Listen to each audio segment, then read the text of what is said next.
On Monday, the Washington Post published an article claiming if the spending cuts the House Republicans passed are adopted, they will cause more spending down the road. For evidence, they use a $600 million cut to the IRS budget.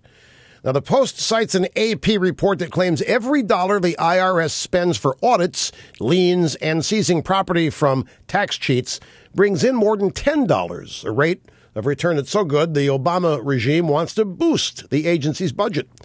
That, according to the wizards of smart at the Post, means that the poor wouldn't have to suffer heating oil cuts and students wouldn't have their Pell Grants cut if only the Republicans would leave the IRS alone.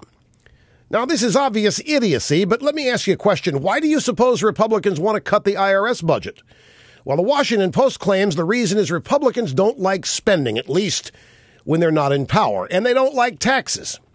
Well, the truth is nobody likes excessive spending or taxes except Democrats and their state-controlled media lackeys.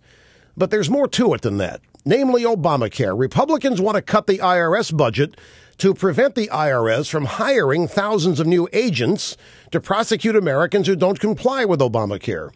The Post accidentally, on purpose, left that out of their story. They're trained, well-behaved lapdogs. Of course, for the Pharaoh-in-Chief. That would be Obama.